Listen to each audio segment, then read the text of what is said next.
삼프로TV 구독자 여러분 안녕하십니까. 주말 인터뷰 시작하겠습니다. 요즘에 시장의 변동성이 정말 심한 상황이죠. 자, 뭘 봐야 되는지 중심 잡기도 참 어렵습니다. 오늘 이분과 함께 시장에 대한 이야기 나눠보도록 하겠습니다. 박명석 큐레이터와 함께합니다. 안녕하세요. 네, 안녕하세요. 네, 안녕하세요. 요즘에 월각 퀵샷. 네, 반응이 진짜 뜨겁다고 들었는데. 뜨거운가요? 네, 확 뜨거워. 진짜 뜨겁다고 들었는데. 다행이네요. 맞죠? 네, 좀 반응이 좋아서 요즘 이제 라이브 매일 하는데 네. 라이브도 많이 들어와 주시고. 그러니까요. 네, 그게 진짜 처음에 제가 시작할 때는 네. 제가 이 시간을 도대체 뭘로 채우지? 맨날 이 고민을 하면서 몇 시간 정도 하는 거예요? 1시간 조금 한 넘게. 시간 넘게. 근데 원래는 1시간 좀 안 되게 하려고 했었거든요. 아, 늘어났군요. 근데 그거 채우기도 벅찼어요. 왜냐면 사람이 없으니까. 제 말 듣고 있나요? 막 이러면서 있었는데, 요즘에는 진짜 많이 들어오셔서, 그거 질문 받고 제가 대답해드리고 하면은 이미 1시간이 훌쩍 가버려요. 그래서 제가 준비한 내용을 뭐 말씀드리기도 어렵고, 그 사이에 이제 장 개장하면은, 개장하면서 같이 보고, 미국 시장 개장하면. 네네네. 네. 밤 10시에 진행을 하기 때문에 보다가 주무신다는 분들도 있고 자장가 같기도 하고. 이렇게 뭔가 좀 가족처럼 그렇군요. 좀 열심히 이 어려운 장을 이겨내기 위해서 노력하고 있습니다. 들어보면 일문일답 이런 것도 진행이 되는 것 같은데 그럼 누구보다 이 투자자분들의 마음을 가장 가까이에서 지금 파악하고 있을 것 같은데 가장 요즘에 많이 듣는 질문이 뭐예요? 뭐 일단은 당연히 일단 이번 주는 네. 아무래도 이제 마이크론 실적이 있었기 때문에 반도체에 대해서 얘기를 많이 할 수밖에 없었고, 근데 그 반도체가 곧 시장에 대한 질문과 궁금증으로 이어지더라고요. 그냥 시장 이퀄 요즘 반도체다. 맞습니다. 네. 저의 구독자분들이 미국 주식을 하시는 분들도 계시지만, 많이 하시는 분들도 계시지만, 한국 주식이랑 요즘은 다 같이 하잖아요. 그러다 보니까 한국 주식에서 마음이 너무 흔들리는 거예요, 요즘. 삼성전자랑 하이닉스, 뭐 반도체 좋다 그래서 들어갔는데 또 그 다음날 뭐 이렇게 변동성이 심해지고, 그리고 그거 영향을 받아서 미국에서 또 반도체가 흔들리니까, 그러니까 또 시장 전반적으로 움직임이 좀 달라지고, 이래서 예측하기가 어려워서 반도체, 그리고 그게 결국에 반도체가 흔들릴 때 고점 아니에요? 여기서 팔아야 돼요? 이런 고민들 진짜 많이 하시더라고요. 늘 그런 고민, 그 다음에 또 안도, 네. 또 고민, 맞아요. 이거의 지금 연속인 것 같아요. 네. 사실, 주말 인터뷰는 이제 녹화한 분을 방송으로 보내드린다는 점 구독자 여러분께서 이제 거의 다들 많이들 알고 계실 거고, 저희가 녹화를 이제 길게 텀을 두고 진행하는 게 아니어서 요 녹화, 아마 주말에 확인하실 요 녹화는 지금 현재 저희 녹화일이 금요일입니다. 금요일 장중인데, 그래서 요 말씀을 왜 드리냐면 지금 장중 상황이 정말 어렵습니다. 어제는 9천 바로 턱 밑에서 마감을 한 코스피가 오늘 같은 경우는 매도 사이드가 또 서킷 브레이커까지 지금 발동이 된 상황이어서 정말 하루하루 우리가 롤러코스피라는 이야기를 뭐 별명처럼 하는데 이렇게 변동성이 심할 수가 없네요, 진짜. 어떻게 그렇죠. 보세요, 크리에이터님? 일단은 네. 지금 상황을 쉽게 좀 정리를 해보면, 네. 매크로에 대한 걱정, 그게 1번이고요. 첫 번째 매크로 걱정이다. 매크로에 대한 걱정이 계속 상존해 있죠. 네. 왜냐하면 이번 주에 나왔던 되게 중요한 뉴스들 중에 금리 인상을 이번 올해에 뭐 3번 할 수도 있다. 그런 얘기가 나오지 않았습니까? 뱅크 오브 아메리카? 네, 그렇습니다. 그 걱정이 있는 가운데 네. 그걸 이겨내려면 지금도 안 그래도 고금리인데 그걸 이겨내기 위한 실적 성장이 동반이 되어야만 하잖아요. 그렇기 때문에 실적에 대한 기대감과 금리에 대한 걱정 두 가지가 계속 부딪히고 있는 상황이라고 봐야 될 것 같은데, 사실 마이크론이 한번 요거를 씻어주는 듯 했습니다만, 그리고 나서 이제 후속적인 무언가가 좀 나와야 되는데, 마이크론은 실적 시즌에 되게 동떨어져 있잖아요. 하나 이렇게 섬처럼 돼 있잖아요. 그래서 이제 삼성전자가 한번 또 나와줘서 그 기대감을 또 한 번 더 뒷받침을 해줘야 될 것 같은데, 그 구간 동안에 계속 이런 그 매크로의 압력이 시장을 잠식하는 그런 우려를 계속 자아낼 것 같고요. 그래서 변동성은 요즘 많은 분들이 얘기하시더라고요. 변동성은 그냥 상존한다고 봐야 된다. 상수라고 봐야 된다. 라고 보시는 것 같고, 그 뭐 매크로 우려 안에 대한민국은 한 가지가 더 들어가는 것 같아요. 강달러.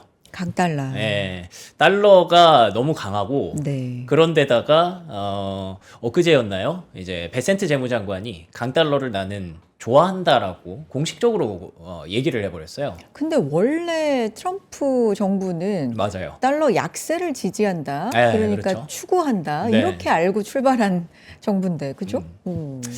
그래서 저는 이게 네. 조금 전략적인 계산이 좀 들어간다고 생각을 하거든요. 그래요? 왜 그러냐면 미국 입장에서 사실 강달러는 뭐 그렇게 나쁜 건 아닙니다. 근데 다만 미국이든 전 세계가 걱정하는 것 중에 하나가 이제 유가죠. 예, 유가로 인한 물가 압력이 결국에는 뱅크 오브 아메리카의 금리 인상 3번이라는 시나리오를 만들었으니까요.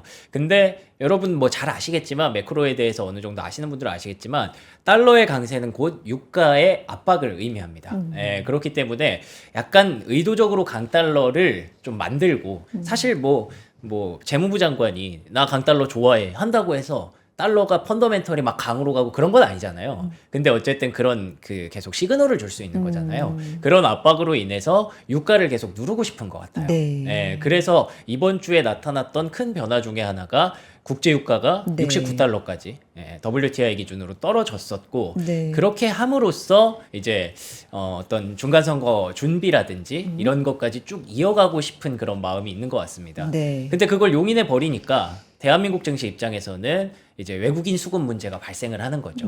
그래서 최근에 외국인 수급이 좀 계속 빠져나가고 있지 않습니까? 근데 해외에서도 뭐 노무라 증권이라든지 모건 스탠리라든지 뭐 그거 그렇게 크게 걱정할 필요 없다. 뭐 요즘 리밸런싱 얘기도 있고 그게 기계적인 매도고 결론적으로는 외국인의 비중이 매도하는데도 커지고 있다라고 얘기는 합니다만 그러려면 이게 반대로 이제 개인 투자와 기관 투자가 붙어줘야 되는 거잖아요. 그걸 버틸 수 있는 정도의. 근데 기관 투자자들도 대한민국에서도 또 뭐 리밸런싱이니 이런 신경 쓰이는 뉴스들이 있고 그런데다가 개인 투자자들이 제가 봤을 때는 최근에 조금 지치신 것 같아요. 어떤 면에서요? 이 변동성이 너무 이 크니까. 변동성에. 예. 네. 그래서 사실 특히나 대한민국 투자자들 입장에서는 굉장히 답답한 부분 중에 네. 하나가 반도체에 대해서 긍정적으로 보고 계시던 분들도 반도체의 변동성이 커지니까 그거 나름대로 부담스럽고 그리고 반도체 이외에 그러면 다른 걸 볼까 하시는 분들도 반도체가 빠지면 시장을 빼버리잖아요. 네. 네, 그러니까 이게 참 국내 증시에 대해서 최근에는 조금 공격적으로 계속 봐야지 하시던 분들도 지금 좀 기다려야 되나? 예, 그게 결국 이렇게 엮여서 외국인들의 매도세가 만들어질 수 있는 강달러 압력이 크게 작용을 하는데 네. 개인 투자자들의 그 버티기가 힘에 좀 부처하니까 결과론적으로는 이 변동성이 계속 가속화가 되는 게 아닌가라고 생각은 합니다. 근데 이걸 다시 말하면 결국에는 제가 매크로 압박과 실적에 대한 기대감이 부딪히는 국면이라고 그렇죠. 했잖아요. 근데 이번 주에 마이크론의 실적을 저희가 확인하면서 네. 확실하게 서프라이즈를 받잖아요. 그렇기 때문에 이게 실적 시즌으로 들어가면 네. 저는 조만간 다시 실적이 우세해지는 구간이 올 거라고 생각을 하거든요. 결국에는. 예, 그렇기 때문에 그 시간을 버티는 게 참 쉽지만은 않구나라는 걸 계속 느끼게 됩니다. 결론적으로는 좀 긍정적인 의견을 미리 결론부터 말씀을 해주셨는데 사실 이 부분을 더 얘기할 필요가 있는 게 지금 금요일 녹화일이라고 말씀을 드렸고 지금 시장이 정말 급락을 하고 있는 이 와중에 우리 시장에서 도대체 왜 이러는 거지 여러 가지 지금 말씀하신 이유가 아마 복합적일 거예요. 근데 그 마이크론 실적이 진짜 잘 나왔다. 그냥 보통 잘 나온 게 아니라 그렇죠. 슈퍼 서프라이즈다라고 말한 게 이제 어제고 네. 그 중에서도 다 예상치를 비트했지만 와 마진율 진짜 엄청난데 엄청났죠. 뭐 이런 것들 비롯해서 환호를 한 지 하루 만에 애플이 너무 칩 가격이 오르니까 이거 감당이 안 돼. 우리 이제는 더 이상은 못 참겠어. 제품 가격을 올리겠어 한 게 미국 시장에 좀 영향을 줬고 맞습니다. 그 치플레이션은 네. 우리가 사실 한편으로는 이거 언젠가는 영향을 줄 텐데 하는 게 있었잖아요. 네네. 근데 이제 시작인가? 이런 것도 사실 시장에는 좀 심리가 있는 것 같거든요. 네, 맞습니다. 미국 시장부터 쭉 보시니까 네. 이걸 좀 연결시켜 주세요. 그게 임팩트가 애플이어서 더 큰 것 같아요. 네, 뭐 다른 기업에서 이런 얘기를 했으면은 뭐 크게 신경을 안 썼을 수도 있을 것 같은데, 뭐야? 그러면은 오히려 마이크론한테 호재 아니야? 그 애플이 얘기했던 게 결국에는 와 도저히 이거를 어떻게 가격이 내고가 안 된다. 우리도 제품 가격을 올려야만 이거에 대항할 수 있을 것 같다. 그 좀 임팩트 세게 말했거든요. 팀쿡이 뭐라 그랬냐면 내가 40년간 보면서 이 정도의 상품 가격의 빠르기와 강도를 본 적이 없다. 100년 만에 홍수라고도 표현한 거 본 것 같아요. 100년 만에 홍수라고까지 했어요? 아, 거긴 못 봤는데. 뭐 100살 살지도 않았으면서. 네, 뭐 아무튼 그 정도로 좀 세게 네, 말했고 네. 사실 미국인들에게 미국 투자자들에게 애플이라는 기업이 의미하는 네. 바가 굉장히 크지 않습니까? 그리고 애플은 그런 어떻게 보면 애플의 지금 현 CEO 팀 쿡이라는 인물 자체를 좀 생각해 봤을 때 어떤 혁신을 추구하는 인물이라기보다는 약간 관리를 추구하는 인물이거든요. 근데 그런 사람이 와 이거 해봤는데 도저히 안 돼. 라고까지 이제 두 손 두 발 다 든 그런 모습을 보여주니까 저희 이제 녹화일 기준으로 간밤에 그러니까 미국 기준으로 목요일 시장에 장 초반부터 변동성이 상당히 크게 나타났어요. 예, 그게 그 마이크론 실적이 그러니까 목요일 그 수요일장 끝나고 발표가 됐고 그게 이제 15% 급등을 시간외에서 하고 있는 상태로 장 전에 PCE 물가가 발표됐거든요. 네. 그래서 PCE 물가도 괜찮네 하고 이러면서 마이크론이 15% 20%까지 올라가고 있는 구간이었는데 갑자기 개장하자마자 뚝뚝 떨어지더니 플러스 20이 플러스 8이 되는 거예요. 플러스 8. 네. 어. 12%가 날라갔어요. 네. 이게 도대체 무슨 일이지? 하고 다들 이렇게 보니까 이제 저희 구독자분들이랑 계속 대화를 하다가 구독자분이 알려주시더라고요. 애플 때문이다. 아니 근데 이게 아무리 생각해봐도 애플이 그럼 치플레이션 때문에 두렵다라고 얘기한 거면 사실 마이크론의 실적 내러티브를 좀 더 쌓아줘야 되는 국면인데 어떤 얘기죠? 조금 그러니까 더? 마이크론이 네. 실적 돈을 더 벌 수 있다는 얘기잖아요. 아, 그렇죠. 그러니까 네. 이게 지금 순환인 거죠. 그렇죠. 칩 가격이 오른다. 네. 더 이상 못 버티겠다. 제품 가격 올리겠다. 그럼 그렇죠. 여기가 더 오른다. 뭐 네. 이런 순환. 근데 네. 그 단기적으로 네. 애플의 변동성이 커지니까 이 네. 시장에 무슨 일이 났나 싶어서 이게 쭉 빠진 거예요. 근데 결과론적으로는 다행인 게 마이크론이 플러스 8에서 플러스 16까지 다시 올려놓고 마감이 됐거든요. 네. 그렇기 때문에 시장에서 처음엔 좀 당황했지만 근데 결국에는 메모리 반도체 기업들에게 이 정도의 슈퍼 서프라이즈를 보여준 기업의 주가를 뺄 이유는 없다라고 조금 이성적인 판단이 돌아왔나 보다. 라고 판단을 했었죠. 예, 그래서 거기까지는 괜찮았는데 이제 그리고 나서 이제 국내 증시가 개장을 했을 때 전반적으로 하방 압력을 받았다라는 걸 인지하고 들어온 거죠. 일단 전일에 마이크론의 잘 나온 실적에 대해서는 우리는 먼저 반영을 했고 그쵸. 상승을 예, 했고 예.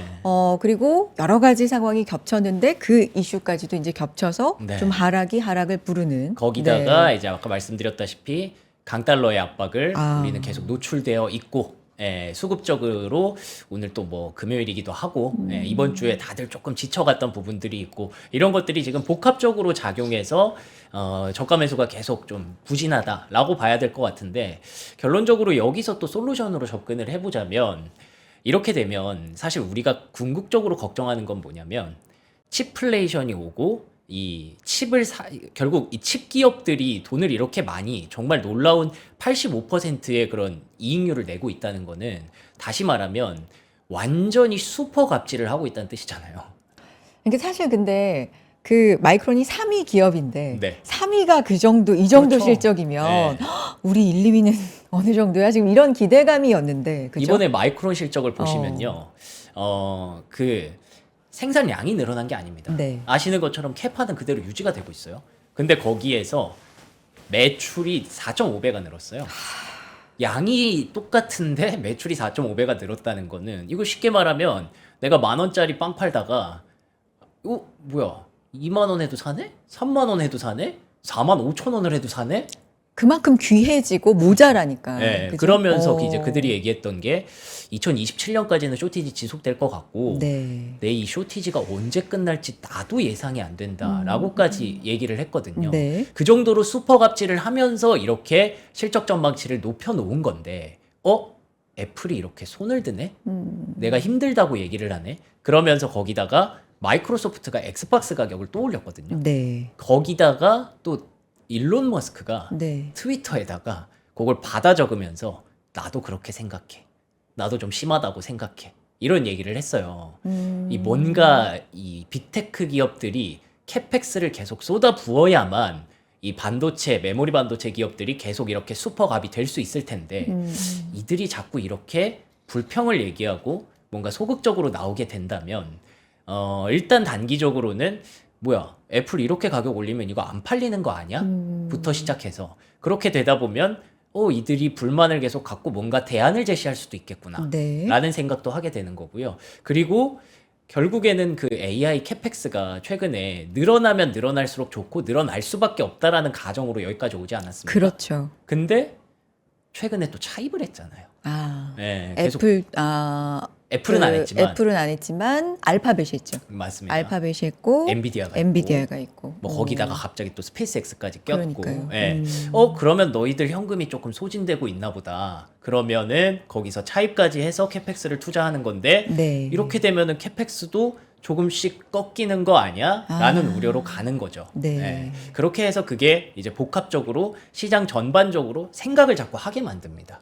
그 생각을 하게 만드는 이유는 결국 주가가 갑자기 많이 올라와서 그런 것도 있는데 근데 그거에 대해서 제가 솔루션이라고 얘기하다가 이렇게 길어졌는데 네네네. 솔루션을 드리자면 빅테크, 하이퍼스케일러 돈 쓰는 기업들이 증명을 하면 됩니다.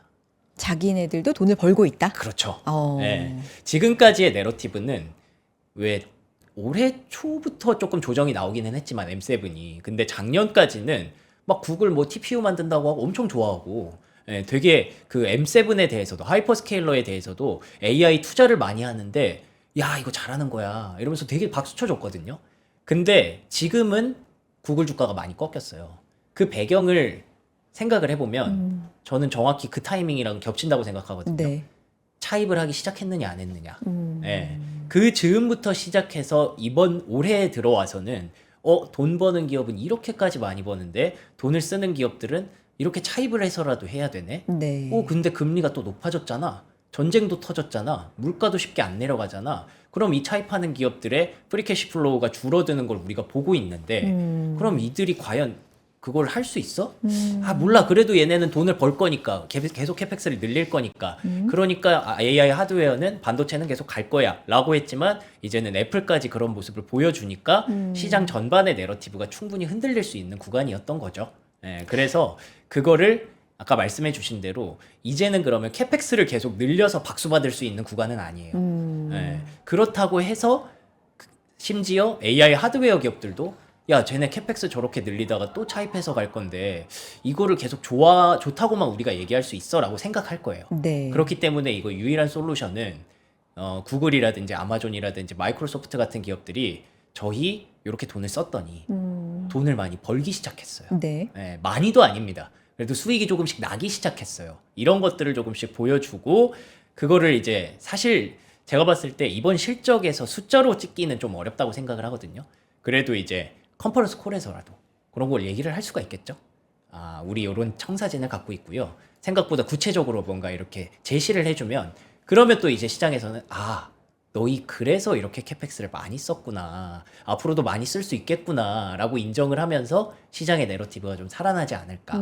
그래서 마이크론이라는 실적이라는 벽은 하나 넘었는데 그리고 나서 이 하이퍼스케일러라는 벽을 넘어야 되는 구간에서 네. 이 실적을 끌어가지 못한 건 애플이 거기서 살짝 네. 이제 변수를 제공한 거죠. 걱정을 좀 줬다. 네. 그러니까 하이퍼스케일러라고 우리가 부르는 소위 돈을 그들이 써서 우리에게 주문을 하고 네. 우리가 제공을 하고 그 메모리 칩 이게 너무나 귀해지고 뭐 이런 이제 내러티브로 우리는 수혜를 좀 받고 그리고 주가도 그들이 그렇고. 심지어 네. 막 피나는 그러니까요. 경쟁을 하고 경쟁을 자기들끼리 돈을, 하고 네, 네. 이런 과정에서 이제 우리가 올라왔던 거라 네. 어떻게 보면 갑과 을이 바뀌었다라는 얘기까지 나올 정도였는데 그렇죠. 근데 그들이 좀 문제가 생겨서 돈을 더 이상 나 이제 하나의 기업이라도 소위 말해서 약간 저렴한 표현으로 나자빠지는 거죠. 이제 네. 못 쓰겠어. 네. 이렇게 돼버리면 그건 정말로 큰일이 되지 않을까가 우리가 약간은 먼 미래라고 하더라도 걱정하는 바잖아요. 맞습니다. 그걸 그래서 증명할 수 있는 하나하나 계단으로 방법이 실적이다. 그렇죠. 그러면 다음 달에 7월이라고 해봐야 얼마 안 남았거든요. 맞아요. 다음 주면 이제 7월 주간이에요. 다음 달부터 해서 빅테크도 좀 나오지 않아요, 실적? 그렇습니다. 네. 예, 다음 달 중순 넘어가면은 네. 이제 슬슬 실적 시즌이 시작될 텐데 음. 그때까지는 이제 조금 뭐 울퉁불퉁하겠죠. 예, 시장의 전망은 좀 그렇게 봐야 될 것 같고. 그래서 그때 음. 우리도 그 빅테크들도 돈을 벌고 있어라는 걸 증명을 하면서 플러스 컨퍼런스 콜에서 조금 긍정적인 얘기들이 나와야 된다라는 말씀이시네요. 네, 제가 보고 어. 있는 관점은 그렇게고요. 근데 뭐 어쨌든 그 캐펙스가 유지가 되거나 뭐 늘어나거나 우리가 예상하는 기대하는 그런 부분들만 나와도 사실 AI 하드웨어는 막 그렇게 급락하거나 이런 변동성은 좀 줄어들 것 같기는 해요. 왜냐하면 그에 대한 우려가 있었는데 꺾이면 어떻게에 대한 우려로 지금 빠지는 거잖아요. 근데 꺾이지 않아 라는 것만 보여줘도 저는 이 변동성을 좀 잡을 수 있을 거라고 생각을 하거든요. 근데 그리고 나서 이제 우리는 레벨업을 봐야 되는 거니까 네. 거기까지 보려면 그때부터는 이제 소프트웨어 기업들이 돈을 벌거나 아니면 뭔가 명확한 그런 그 비전을 제시해 주거나 자꾸 메타라든지 아마존이라든지 마이크로소프트 주가가 자꾸 흘러내리는 게 뭐 구글도 마찬가지긴 했지만 그거랑 격차가 많이 벌어졌던 때가 있었잖아요. 그 기업들이 그걸 보여주지를 못했어요. 뭔가 하긴 하는데 뭐 메타는 자꾸 안경 만든다 그러고 예, 그 안경이 얼마나 팔리는지도 모르겠고 그리고 또 아마존도 뭐 자체적인 AI가 있는 것도 아니고 예, 그렇게 뭔가 하나씩 구멍이 있었는데 구글은 되게 육각형이다 보니까 그걸 많이 봐줬거든요. 근데 요즘에 또 그 AI 자체의 육각형도 약간 좀 의심을 받는 게 뭐 엔트로픽이 막 토큰 비용이 너무 비싸다 뭐 그러면서 우리 비용이 너무 많이 들어요. 뭐 그런 얘기를 하다 보니까 이제 이쪽에 대해서는 약간의 수급이 조금 빠져나가는 게 있는 거죠. 그래서 그걸 잡아서 시장 전체의 변동성을 좀 잡으려면 이제 소프트웨어 기업들도 뭔가를 좀 보여줘야 되지 않나라고 네. 보고 있습니다.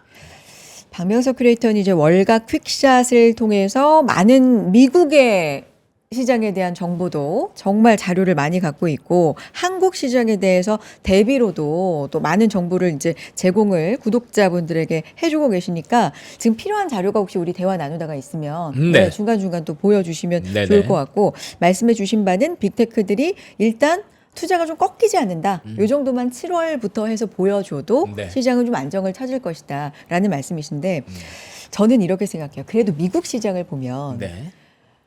빅테크가 빠지거나 뭐가 빠져도 좀 이렇게 시장이 기대고 있던 중요한 것들이 잠깐 조정을 받아도 순환이 돌더라고요. 이 정도 폭의 하락은 안 나오죠. 그렇죠. 네. 순환이 그래도 돌아요. 네. 뭐 바이오로 간다든지 뭐 원자재 단으로 간다든지 산업재로 간다든지. 맞습니다. 근데 우리는 요즘에 순환이 안 나온다는 게 정말 또 큰 하나의 특징이거든요. 그렇죠. 이건 어떤 차이라고 보세요? 미국 시장부터 한국 시장까지 쭉 보시니까 네. 의견을 듣고 싶어요. 저는 음. 뭐 대한민국이 갖고 있는 수급적인 취약성이라고 봐야 될 것 같아요. 수급. 네. 아. 사실 미국의 어떤 마이크론이 많이 올라오기는 했지만 그래도 시가총액 10등 정도 하는 기업이거든요. 네. 그 종목이 흔들린다고 해서 시장을 흔들진 못해요. 근데 대한민국은 뭐 삼성전자와 하이닉스를 비롯해서 이제 삼성물산, 뭐 삼성생명, SK 스퀘어 이런 종목들 다 합치면 거의 60%가 된다고 하더라고요. 그걸 요즘에 S7이라고 부르는데 예. 와 60%예요. 네. 근데 그 종목들에 대해서 네. 제가 아까 말씀드렸던 어쨌든 강달러의 압박과 환율의 압박이 있다 보니까 최근에 외국인 투자자들이 조금 보수적이죠. 네, 대한민국 증시에 대해서 일단 보수적으로 접근하는 게 있고 그럼에도 불구하고 그거를 계속 받아줬던 이유는 개인 투자자들이 매수세를 계속 이어오면서 나타났던 건데 그 사이에 그게 있었잖아요. 레버리지 ETF.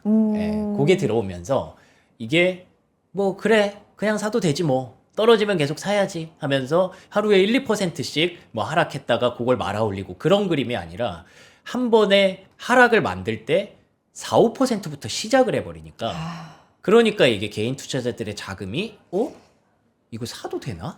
그걸로 이제 바뀌어버린 거죠.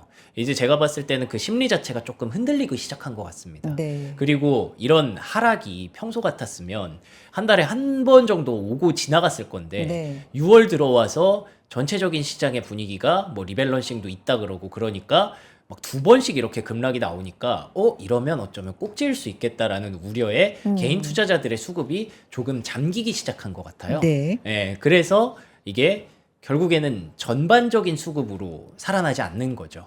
예, 그래서 이게 조금 막혀 있는 그런 모습이 있는 것 같고, 미국은 개인 투자자들의 수급이 좀 묶여 있어도 기관 투자자들이 리밸런싱을 하는 과정에서 다른 종목들을 담아야 된다라는 목소리를 굉장히 많이 내고 있거든요. 제가 이거 한번 보여드리면, 자료 좀 볼까요? 네, 제가 준비를 해놨는데 네. 어디에다 준비를 해놨는지 몰라서 좀 찾아봐야 돼요. 자료가 너무 많아서 그래요. 아, 네, 맞습니다. 하루 종일. 그래서 여기 보시면 네. 일단 UBS 같은 경우에도 기술주 비중을 좀 의미 있게 줄일 시간이다. 라는 얘기를 대놓고 지금 시작을 하고 있어요. 그 배경은 여기 보시면 분기말 리밸런싱이라고 해서 1,650억 달러 정도의 이제 주식 비중을 줄여야 된다라는 얘기가 뭐 JP 모건에서 이제 나오기 시작했거든요. 근데 그런 비중들이 아무래도 기술주에서 좀 나올 수밖에 없다라고 보고 있고요. 그 이유는 뭐 특별한 건 아닙니다. 펀더멘털이 문제가 있어서라고 하기보다는 거래 집중도가 지나치게 높아지고 있고 투자자들이 굉장히 안일해지고 있기 때문에 지금 상황에서는 위험도가 점점 더 높아지고 있다. 지금까지 6월까지 오는 구간에서 그런 흐름들이 나타났지 않습니까? 그리고 나서 이제 결국에는 폭이 좁고 레버리지가 높고 투자 심리가 한쪽으로 치우쳤기 때문에 이때 리밸런싱을 해야 된다는 건 요 기술주 비중을 줄인다가 끝이 아니라 이제 못 올라온 종목들에 대해서 이제 좀 긍정적으로 보기 시작하는 거거든요. 그래서 덴나일스도 마찬가지로 기술주 비중을 조금 줄이고 있다라고 하지만 이제 다른 종목들에 대해서 좀 긍정적으로 보고 있는 얘기들이 네. 계속 있어요. 아. 특히나 그게 헬스케어 쪽에 많이 꽂히고 있고요. 그렇군요. 그래서 최근에 헬스케어 ETF가 많이 올라오고 있다라는 얘기들도 있거든요. 그쵸. 근데 미국은 헬스케어가 방어주 성격을 띠거든요. 우리랑 좀 다르다. 네, 맞습니다. 왜냐하면 미국은 그런 논리가 있더라고요. 헬스케어가, 그리고 우리가 사실 바이오라고 안 부르는 것도 워낙에 초대형 기업들이잖아요. 뭐 머크, 존슨앤존슨, 뭐 이런 기업들, 화이자 이런 기업들, 그런 기업들은 이제 워낙에 탄탄하기 때문에 그래서 이게 약간 도피처가 되거든요. 근데 대한민국은 바이오 자체가 성장성을 좀 띠면서 그렇죠. 그런 흐름들도 있고 2차 전지도 마찬가지고, 그래서 애초에 지금 미국의 내러티브는 조금 과도한 그런 시장의 폭을 줄이기 위해서 그래도 실적은 나오지만 많이 그것 때문에 눌려 있었던 종목으로 약간 우회를 하는 건데, 대한민국은 이 반도체를 빼버리면 실적이 나오는 섹터를 지금 지수에서 맞아요. 얘기하기가 네. 굉장히 좀 난감하니까 그래서 시장을 조금 빼버리는 그런 모습이 있는 것 같습니다. 그러니까 지금 그 라이브 방송을 월가 퀵샷으로 뭐 자료도 매일 보내주시고 라이브 방송도 하시고 하잖아요. 네네. 구독자분들하고 이제 소통을 많이 하시는데 아까 반도체 질문을 가장 많이 받는다고 하셨잖아요. 사실 그런 것 같아요. 포모라고 우리가 흔히 얘기를 하는데 반도체를 안 갖고 계신 분들은 포모가 당연히 오죠. 아직도 뭐 지금이라도 그쵸? 사요 이 얘기 계속 나와요. 그렇죠. 네. 반도체 위주로만 올라가니까 네. 포모 오죠. 네. 근데 갖고 계신 분들조차도 맞아요. 지금 그럼 안 불안하냐? 이게 아닌 것 같아요. 전혀 아닙니다. 이거 언제까지 이렇게 갈까라든가 그래 내가 설사 이거를 판다 쳐. 그럼 이거 어디로 가지? 다음 섹터는 뭐가 있지에 대해서도 판단이 좀 어렵다라는 생각도 저는 있거든요. 네네네. 분위기 어떻게 파악하고 계세요? 저는 일단 1번으로 네. 이 과열이 조금은 완화가 되어야만 한다라고 생각을 합니다. 반도체 쪽의 쏠림이. 예. 아, 그 뭐 리밸런싱 자체도 사실 이 정도로 과열되지 않았으면 하지 않아도 되는 펀더멘털이거든요. 뭐 마이크론이 증명을 해버렸잖아요.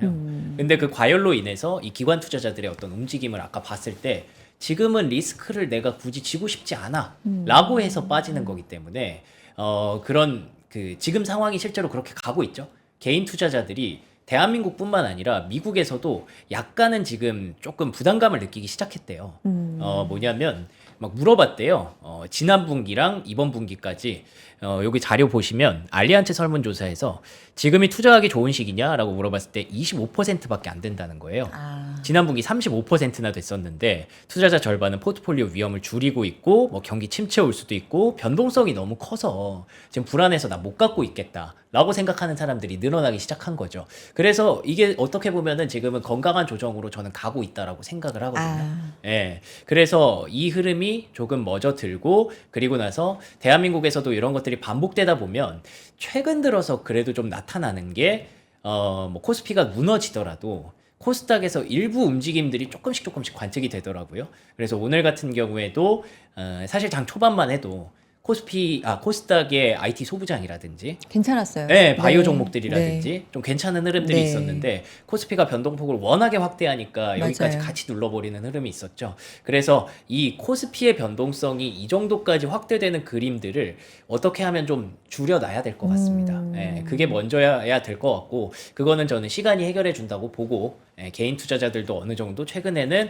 이제 피로도를 조금 느끼고 있으니까 그 흐름이 계속 반복이 된다면 저는 좀 건강해질 거라고 생각을 하거든요. 근데 그렇다고 해서 우리가 그러면 뭐 딴 걸로 막 이동을 해서 뭐 딴 거에 막 올인을 해야 되느냐? 저는 그런 상황이라고 생각하지 않고요. 조금 쉬어간다고 생각을 하시고 여러분들도 뭐 이럴 때 그냥 조금 현금을 갖고 계신다든지 아니면은 코스닥의 흐름들이 계속 조금씩 포착이 되잖아요. 제가 그런 거를 도와드리려고 사실 월가킥샷 하는 거거든요. 예를 들면 어떤 조금씩 나오는 어떤 움직임? 예를 들면 최근에 이제 봐요. 이번 주에 마이크론 네. 실적 발표 전날 네. 바이오가 한번 쫙 솟았잖아요. 바이오 요즘 며칠 괜찮았어요. 그래서 저는 대한민국의 어떤 바이오가 지금 투자하기 좋다 이런 건 아니지만 네. 뭐 지금 매크로상으로 압박이 있으니까 좋은 건 아니지만 그래도 단기적으로 매일매일 시장을 보시는 분들에게는 한 번씩 이렇게 기회가 된다라고 생각을 하거든요. 예, 그래서 그거를 미국이랑 비교해서 미국의 상황이 이러하니까 뭐 예를 들면 오늘 같은 경우에요. 오늘 마이크론이 16% 급등을 했고 샌디스크가 거의 20% 가까이 폭등을 했습니다. 그러면 일반적으로 그냥 그 장을 보시는 분들은 마이크론 올랐네? 샌디스크 올랐네? 오늘 우리 또, 좋겠네? 네, 삼전닉스 좋겠네? 이렇게 생각하실 수 있는데 저는 장을 계속 보잖아요. 네. 새벽에도. 그래서 이게 어떻게 움직였는지를 다 기억하거든요. 8%까지 내려갔다가 변동했던 걸. 이거 이러면은 그 전날 선반영된 그 주가랑 비교했을 때 이러면 오늘 추가로 못 올라갈 수도 있겠다라는 변수를 제가 적어드려요. 네. 그러면서 거기서 제가 오늘 적어드렸던 건데 네. 여기 어제 마이크론의 호실적을 미리 반영한 가운데 주말을 앞둔 금요일이기 때문에 중립적 움직임이 예상된다. 그리고 나서 반도체 대형주가 쉬어갈 때 코스닥 반도체 소부장의 반등 여부를 보시고 엊그제 반등했던 바이오에 대한 단기 관심도 필요하다. 뭐 이런 얘기들을 좀 적어드리거든요. 네. 이런 게 아마 좀 도움이 되실 것 같아서 이런 거는 이제 저는 단기적으로 코스닥에 대해서 약간 중장기적으로 끌고 가긴 좀 어려울 수 있지만 데일리 트레이딩 하시는 분들에게는 이게 굉장히 중요한 정보라고 생각을 하거든요. 저 팁이 정말 뭐 서킷까지 나오는 이런 폭락 전에 장 초반에는 정말 맞아요. 큐레이터님의 네. 예상이 거의 맞아 떨어졌네요. 적중했습니다, 소부장 움직이고 일부 바이오 또 움직이고 네.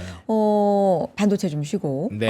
근데 이제 시장 전체가 좀 무너지니까. 그렇죠. 그쵸. 예. 근데 제가 그래서 이 코스닥과 이런 네. 단기적인 어떤 데일리 트레이딩을 얘기를 하는 이유는 네. 뭐 단타를 하세요 이게 아니라 네. 지금 결국에는 시장에 저희가 처음으로 얘기했던 논리의 첫 시작을 따지면 금리 얘기, 그쵸. 달러 얘기 네. 이런 것들이 있잖아요. 네. 근데 코스닥은 그거와는 좀 유리되어 있거든요. 사실 뭐 외국인이 들어오든 말든 예, 코스닥은 그냥 개인 투자자들이 조금만 관심을 가지게 되면 혹은 정책적인 부분이나 기관 투자자들이 조금만 더 코스닥 많이 빠졌네라는 생각이 들어가면 순식간에 하루에 뭐 3, 4%씩 올라가는 것도 부지기수인 거 우리가 다 기억을 하실 거예요. 그래서 그런 것들을 지금 계속 뭐 하이퍼스케일러 실적 나올 때까지 가만히 그냥 있을 수는 없잖아요. 그렇죠. 예, 그럴 때 조금씩 활용을 해보시면 그때 이제 틈새 수익을 노리실 수 있을 것 같아서 그럴 때 월가 킥샷을 조금 더 집중을 해서 제가 좀 쓰고 있습니다. 월가 퀵샷 도움이 진짜 될 수 있도록, 그러니까 투자자분들한테 실질적인 도움이 될 수 있도록 좀 많이 노력해 주시는 것 같아요. 여러분 관심 좀 많이 가져주시고, 말씀하셨던 중에 우리 그 달러 강세 얘기를 했잖아요. 네네. 환율 얘기를 좀 저는 여쭤보고 싶습니다. 네. 왜냐하면 지금 원화가 상당히 약세를 보이고 있어요. 저희 맞아요. 지금 녹화하고 있는 금요일 기준에도 달러원 환율이 지금 1,550원에 거의 육박하고 있는 상황으로 한 6원 정도 현재 기준으로 올라가고 있는 상황인데 네. 달러가 물론 요새 강세죠. 한 달러 인덱스 기준으로 101 이렇게 올라가고 넘어왔죠. 있는데, 네. 근데 이게 상대적으로 봤을 때, 우리가 한창 강달러, 갓달러, 킹달러라고 부르던 2022년에는 달러 인덱스가 거의 114까지 갔었거든요. 그랬죠. 근데 지금은 100일이잖아요. 네. 그럼 114이던 그 시절에 달러원이 어땠냐를 보면 이 수준은 아니었어요. 이거보다 낮았는데 맞아요. 그러니까 상대적으로 달러가 강세가 되니까 원화가 약세가 되는 건 맞는데 좀 더 약세가 된다라는 거잖아요. 그렇죠. 그리고 이거는 일본 엔화하고도 지금 연동이 되고 맞아요. 있는데 이거는 왜 그런 거예요? 제 개인적인 관점에서는 네. 최근에 이제 주식 시장의 영향력이 굉장히 커졌잖아요. 네. 전 세계 글로벌적으로 봐도 일본도 난리고 대한민국도 난리고 반도체 위주로. 네, 뭐 미국도 오. 난리란 말이에요. 그렇기 때문에 이제 그 뭐 금리를 인상한다, 인하한다라는 조건에 따라서 환의 움직임이 나타난다기보다는 이 주식 시장에 대한 매력도에 따라서 외국인 투자자들의 어떤 움직임이 좀 나타나는 것 같습니다. 아, 그래서 사실 지금의 내러티브에 따지면 대한민국도 금리를 올리려고 하고 일본도 금리를 올리고 있고 유럽도 그렇게 가고 있는 상황에서 사실 시장 참여자들의 환의 움직임은 금리를 올린다고 하면 그쪽으로 가야 되는 게 맞거든요. 그쪽이 강세를 띄어야 되는 게 맞는데 지금은 오히려 이렇게 되면 이 시장에 대한 매력도가 조금 떨어질 수 있겠다 싶어서 외국인 수급이 좀 빠져나가는 경우가 많은 것 같더라고요. 그래요. 그리고 나서 미국의 매력도는 오히려 금리 인상을 할 가능성이 낮죠. 예, 뭐 금리 인상을 요즘 뭐 3번이나 한다, 4번이나 한다, 막 이런 얘기가 많지만, 인상한다. 예, 근데 저는 궁극적으로 못할 거라고 생각을 하거든요, 아직까지는. 아, 그러면은 큐레이터님의 의견은 동결 쪽이세요? 네, 그렇습니다. 예, 그래서 미국은 지금 프라이싱 상으로 금리 인상을 한 2번 정도 하는 거를 뭐 지수나 이런 주가에 프라이싱을 하고 있다고들 하는데, 근데 그것만 좀 완화가 되면 저는 충분히 더 갈 수 있는 장이라고 생각을 해서 아마 이런 거에 대한 메리트도 있는 것 같아요. 그래서 최근에 미국 쪽으로 수급이 좀 쏠리는 것 같습니다. 요거 다 데이터 보시면은 네, 볼게요. 요게 역시 미국의 에쿼티, 세큐리티 이렇게 돼 있어서 미국 쪽으로 향하는 자금인데 이게 좀 장기 시계열이라서 좀 헷갈리실 수도 있겠습니다만 2026년 들어서 좀 많이 빠졌죠. 그러네요. 이게 많이 빠진 건 신흥국 수급이 강했기 때문에 예, 빠져나가서 신흥국에 먹을 게 많았잖아요. 워낙에 이제 대주식의 시대가 올해 초반부터 열렸고 그래서 뭐 한 대한민국이라든지 일본이라든지 뭐 일본 신흥국은 아니지만 어쨌든 미국에서 좀 나와서 대만이라든지 이런 쪽으로 갔던 건데 그게 다시 이제 미국 쪽으로 돌기 시작했습니다. 예, 이런 메리트가 저는 작용을 하면서 달러 인덱스를 좀 높이고 있다라고 보여지고요. 그런데다가 아까 제가 말씀드렸던 베센트 저희는 달러화 강세를 유지하기 위해 올바른 일을 하는 것을 좋아한다. 이건 왜 그런 거예요? 사실 달러 약세 쪽으로 이제 좀 유도를 할 것이다, 네. 용인을 할 것이다 이런 얘기를 트럼프 정부 초반부터 했던 건 무역 적자가 좀 심하다. 여기에서부터 좀 출발했던 걸로 기억을 하는데 맞습니다. 요 기조가 좀 바뀐 거예요? 네, 지금은 아까 서두에 말씀드린 네. 것처럼 유가 잡는 게 우선이라고 생각하는 것 같습니다. 유가. 네, 유가를 잡아서 물가를 떨어뜨려야만 사실 제가 금리 인상을 안 한다라고 생각하는 이유는 결국 이게 사실 정치 경제학적인 문제인데 중간 선거를 앞둔 상황에서 트럼프 대통령과 그 공화당의 지지율이 상당히 떨어져 있거든요. 거의 못 올라와요. 예, 그러다 보니까 요거를 이제 결국에는 시장에 대해서 긍정적인 시그널을 계속 주면서 요걸 만들어줘야 되는 건데 지금 계속 이란에서 자꾸 우리랑 말이 다르다 뭐 이런 얘기를 하면서 유가를 자꾸 건드리죠. 그게 어떻게 보면은 이란이라는 나라도 뭐 혁명수비대도 있고 그렇지만 트럼프의 약점을 알고 있기 때문에 저는 그렇게 건드린다고 생각을 하거든요. 네. 둘의 말이 다른지 같은지는 전 잘 모르겠어요. 네. 둘의 말이 계속 다르니까. 그렇죠. 근데 요걸 계속 우리 안 그랬는데 약속 안 했는데 라고 하면 유가가 튀면서 트럼프 대통령이 자꾸 유화적인 제스처를 낼 걸 아니까 그런 측면에서 계속 이렇게 조금 어떻게 보면 트럼프 정부가 약간 양각에 잡혀 있는 거거든요. 이 유가를 내리지 못하면 지지율이 자꾸 떨어지고 유가를 내리려고 우리 이란이랑 뭐 잘 되고 있어요라고 하면 이란이 그걸 활용해서 우리 안 했는데? 그래서 유가를 또 올려버리고 이러니까 되게 답답한 거예요. 그래서 거기에서 이제 어느 정도 묘수가 나온 거죠. 강달러를 용인한다 라고 해버리면 미국의 기조가 아예 저걸로 가버리는 거야? 라고 하면 이제 유가 원유에 투자하는 사람들이 롱으로 보기는 힘들다는 거죠. 네, 그런 것들을 약간 좀 압박을 넣어서 유가를 잡고 그러면서 물가를 떨어뜨리고 그렇게 되면은 사실 연준의 의도가 배경이 우리 금리 인상해야 될 수도 있어요의 모든 이야기는 전쟁이 너무 길어져요. 물가가 너무 비쌀 것 같아요. 앞으로도 높아질 것 같아요. 이번에 PCE 나온 것도 4%대까지 뭐 물론 예상치보다 낮게 나오기는 했습니다만 4% 올라가는 거는 부담스러운 건 사실이거든요. 그렇죠. 그런 연준의 금리 인상에 대한 배경을 없애버려야 되는 거죠. 네. 미국 입장에서는 그게 필요한 거고 그게 또 그리고 케빈 워시를 도와주는 역할도 됩니다. 케빈 워시라는 사람이 기본적으로 트럼프의 지지율이 낮은 상황에서 너 트럼프 꼭두각시 아니야? 이런 의심을 받고 있거든요. 금리 인하해라는 압박 속에서 취임을 한 거죠. 네. 근데 워시가 이번에 보여줬던 행보는 뭐 이러지도 저러지도 않겠다. 뭔가 매파 같은데 뭐 많이 바꾸겠다. 뭐 이런 얘기를 하면서 점도표 안 찍겠다. 그래서 되게 알쏭달쏭한 모습들, 물음표들을 많이 던졌단 말이에요. 그거는 일단 난 트럼프의 꼭두각시가 아니다라는 모습, 제스처를 보여주고 싶었던 거고 그러면 트럼프 정부 입장에서 해야 할 일은 워시가 꼭두각시는 아니지만 금리 인상은 못하게 재반 상황을 만들어줘야 되는 거겠죠. 그렇기 때문에 강달러를 용인하면서 휘발유 가격을 낮추고 이런 상황들이 계속 지속된다고 봅니다. 그러면은 이제 결국에는 미국 쪽으로 자금이 조금씩 쏠리는 다른 나라의 어떤 메리트가 떨어지고 왜냐하면 미국은 금리 인상을 하지 않을 가능성이 높아 보이니까.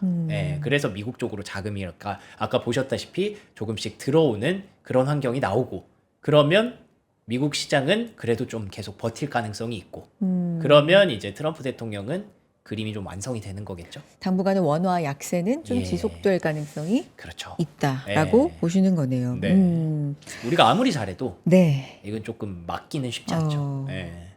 뉴 노멀 얘기도 계속 나오니까요. 이 맞습니다. 환율에 대해서는 월가 퀵샷으로 거의 뭐 하루를 쓰시고 계시잖아요. 이제 거의 이제 하루를 올인을 하고 계시니까 구독자 여러분이 조금 요 시간은 어여삐 봐주시고 왜냐하면 이 질문을 드리려고 하거든요. 공개적으로 해제 시간을 드리려고 해요. 뭐 예를 들면 구독자 여러분께 보내드렸던 내용이라든지 아니면 방송으로 했던 내용 중에서 제가 이거 진짜 중요하다고 했는데 이거 진짜 봐야 된다고 했는데 혹은 이렇게 갈 것 같다라고 했는데 이거 진짜 그대로 됐다. 뭐 이런 부분들 물론 저희가 예언가나 점쟁이를 요구하는 건 아니지만 뭐 그런 게 있으면 또 분석을 잘하신 거니까 공개적으로 자랑할 타임을 좀 드려야죠. 요즘은 근데 사실 제가 원래는 이제 보통은 이렇게 특징주를 찝어드리고 그날 간밤에 미국에서 일어났던 일들을 이렇게 찝어드리면서 어떤 섹터에 관심을 오늘 장에 보이면 좋을까 이런 것들을 이렇게 정리해 드리거든요. 근데 이게 국장에서는 잘 안 먹히긴 해요. 사실. 이게 언제 거예요? 요거는 어제 거고. 그러니까 간밤에. 엊그제 나왔던 거고. 간밤에 나왔던 거는 제가 아까 보여드렸던 그 내용이죠. 여기 뭐 마이크로네오 실적을 미리 반영했기 때문에 중립적 움직임이 예상돼서 그래서 이제 반도체 소부장과 바이오를 좀 관심 있게 보자. 그게 오늘 같은 경우에는 그래도 좀 잘 먹혔죠. 장 초반에는 급락 나오기 전에는. 그러니까 맞습니다. 이게 참 비정상적인 급락 전에는 먹힐 만한 분석이 변동성이 너무 크다는 게 지금 시장에 정말 힘든 점인 것 같아요. 어쨌든 계속해 주시죠. 그래서 제가 뭐 그리고 나서 이제 장중에 생각하는 내용 요게 이제 11시 때 올려드린 건데 장중에 생각하는 내용을 그대로 또 찝어드려요. 지금 코스닥의 활발한 움직임이 확인되고 있지만 뭐 환율이 날마다 치솟는 흐름에서 외국인 수급을 기대하기가 좀 쉽지 않다.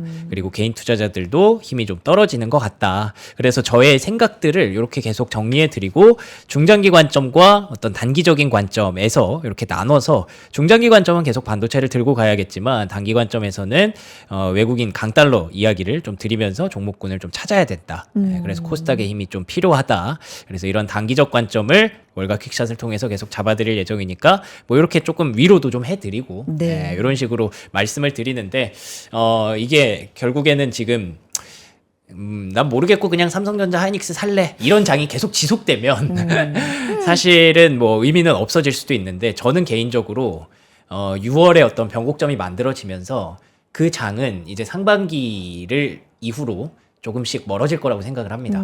예, 계속 이렇게 삼전 닉스만 올라가는 장은 뭐 건강하지도 않고 그리고 되게 어렵잖아요. 오히려 네. 대응하기가.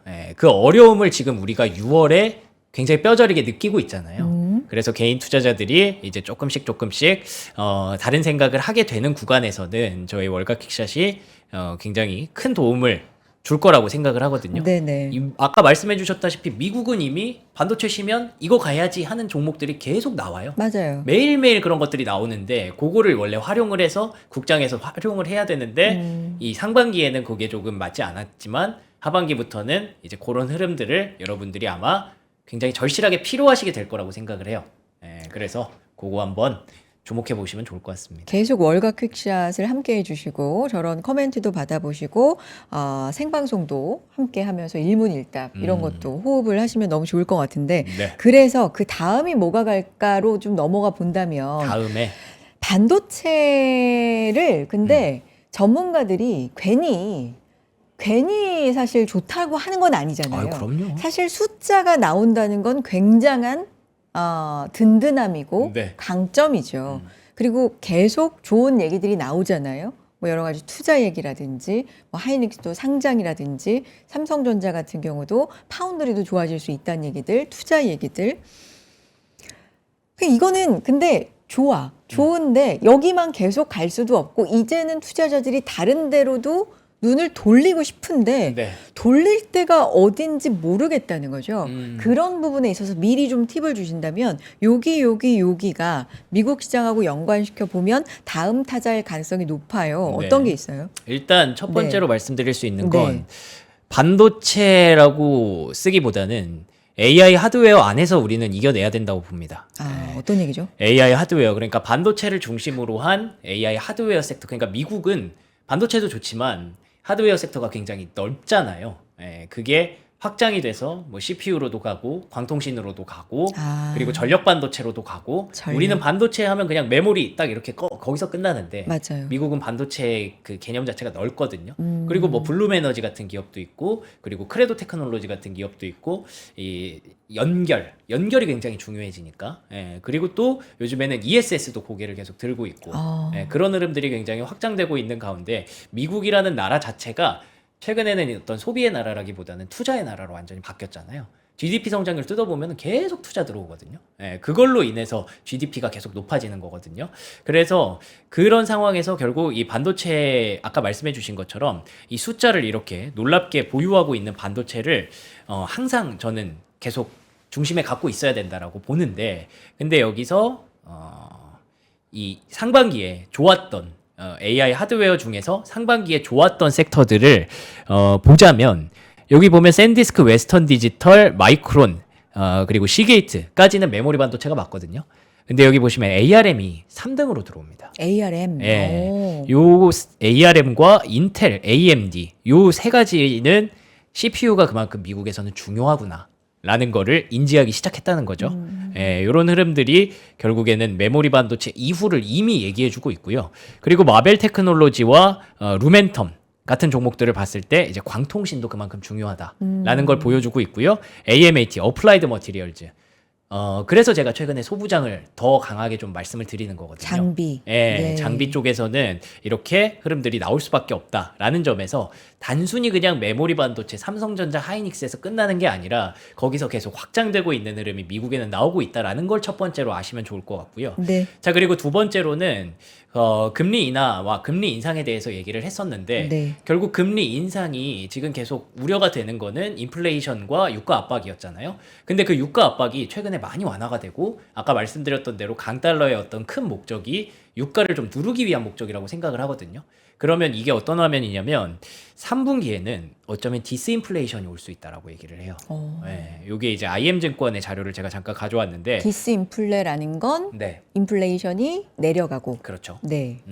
이제 안정이 될 수 있다. 네. 네. 그 배경을 왜 이 앞에 22년도랑 비교를 하냐면 네. 그때 당시에 뭐 돈 뿌리고 막 이렇게 난리도 아니었는데 막 네. 전쟁도 나고 러시아 우크라이나 전쟁도 나고 그랬었는데 그게 급격하게 이제 완화되는 구간에서 디스인플레이션이 한 번에 막 찾아왔다는 거예요. 근데 지금은 베센트 재무장관이 말하는 게 그때랑 심지어 다른 게 그때는 그 지정학적 리스크도 있었고 돈도 뿌려서 인플레가 해소되기 어려웠는데 지금은 돈을 막 뿌리는 건 아니잖아요. 막 금리 인상해야 된다 압박도 하고 있고 그런 상황에서 지정학적 리스크가 해소됐기 때문에 디스인플레이션이 더 빨리 올 수 있다는 거예요. 그렇게 되면 지금까지 우리가 시장에서 걱정했던 내러티브가 물가는 올라가. 근데 그렇게 되면은 경기는 침체할 것 같아. 네. 라고 해서 우리가 흔히 말하는 스태그플레이션. 네. 이 우려를 계속 했던 건데 물가가 떨어지네. 음. 유가가 점점 떨어지고 전쟁 리스크가 완화되네. 네. 그러면은 경기가 살아날 수 있지 않을까?에 대한 기대감으로 가서 이제 골디락스 쪽으로. 아니 그리고 GDP 간밤에 나온 거 보니까 견고해요. 맞습니다. 네. 네, 그래서 지금 6월의 어떤 흐름을 네. 미리 좀 보시면 요 차트 한번 보시면요. 네. AI보다 골디락스 관련주들이 더 많이 올라왔다는 거예요. 골디락스 미국에서. 관련주가 뭐예요, 근데? 골디락스라고 하면 이제 경기에 대한 긍정적인 흐름을 볼 수 있는 경기 민감주라든지 소비재라든지 네. 네, 이런 쪽의 흐름들이 이미 나오기 시작했다는 거고 네. 그거는 결국 리밸런싱과 맞물리죠. 네. AI에 너무 많이 갔네. 그러면서 미국은 이미 리밸런싱으로 그런 종목들이 꽤 올라오고 있었다는 거죠. 그래서 만약에 미국에서 그런 시그널을 조금씩 전해준다고 한다면 미국의 경기가 괜찮네? 그러면 글로벌 경기 전반적으로 좀 괜찮은 거 아닐까? 네. 특히나 대한민국도 결국에는 최근에 미국과 거의 비슷하잖아요. 네. 결국 반도체가 중심이고 그걸로 인해서 그 어제 제가 JP모건의 그 15,000p? 맞아요. 네. 15,000 내놨어요. 15,000p 얘기하는 거 봤는데 네. 거기서 나오는 얘기 중에 되게 흥미로웠던 게 네. 그 15,000p가 나가면서 여기 보시면은 기술주들만 돈을 많이 버는 게 아니라 기업과 가게, 정부까지 부의 증대가 나타날 수 있다라고 보는 거예요. JP 모건이 네. 그 얘기를 했거든요. 그러면은 대한민국의 하반기도 생각보다 경기가 괜찮을 수 있겠죠. 좋을 수 있다. 예.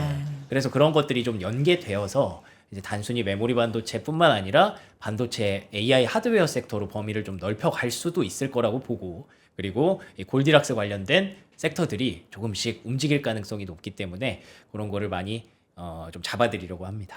정리해보면 메모리, 반도체 쪽이 숫자가 잘 나오는 건 사실이기 때문에 이걸 버리자는 아니고 중심에는 어느 정도 갖고 가야 되지만 이제 서서히 AI 하드웨어가 메모리만 있는 게 아니다. 그렇죠. CPU, 광통신, 전력, 연결, ESS 뭐 이쪽으로도 확장시켜가는 게 반드시 필요하고 또 골디락스 네, 국면을 좀 예상을 한다면 경기 민감주, 소비재 네. 이쪽으로도 미리미리 관심을 좀 가져봐야 근데 된다라는 이 말씀으로. 모든 것의 전제는 제가 예상한 대로 인플레가 좀 떨어지고 금리가 좀 떨어지고 그러네요. 그런 구간이 와야 네. 성공할 수 있는 전략이라서 지금 구간에서는 네. 여름에는 뭐 단기적으로 뭐 유가도 아직 이제 떨어진 거고 그리고 뭐 PC도 좀 계속 올라가는 차트더라고요. 그래서 그런 것들을 계속 경계하면서 시장은 당분간 좀 개걸음 장세를 걸을 가능성이 높다라고 보고 있습니다. 아까 말씀하신 것처럼 7월에는 이제 빅테크 기업들도 시작을 하잖아요. 실적 네. 발표를 그러다 보니까 조금은 울퉁불퉁하게 갈 수는 있지만 맞아요. 긴 시각으로는 오늘 말씀해 주신 내용들 바탕으로 좀 시작을 봐야 되겠다. 저 이렇게 알아듣겠습니다. 박명석 큐레이터님 종종 이런 말씀들 네. 나와서 해 주시고 또 구독하시면 매일 또 그럼요. 메시지 받아보시고 영상으로 만나보실 수 있으니까 네. 구독 많이 해주시기 바랍니다. 요즘에 반응이 아주 뜨겁다고 하니까 여러분도 그 뜨거운 반응에 한번 동참해 보시죠. 여기까지 함께 하겠습니다. 박명석 큐레이터님 고맙습니다. 고맙습니다. 수익을 만드는 안목의 차이. 남들과 같았으면 시작도 하지 않았다. 미장에서 일어난 일은 저는 국장에서 무조건 일어난다고 생각을 하거든요. 텍스트로 좀 중요했던 종목들의 흐름들 네. 그거 이렇게 정리해서 국내 증시에 바로 연계될 수 있게 도와드리려고 하고 있고요. 네. 미장과 국장의 연결고리를 읽어야 진짜 투자가 시작된다. 박명석의 월가 퀵샷. 쏟아지는 글로벌 노이즈 속에서 진짜 핵심만 말하고 변동성에는 빠르고 탄력적으로 대응합니다. 지금 바로 3프로TV 홈페이지를 확인하십시오.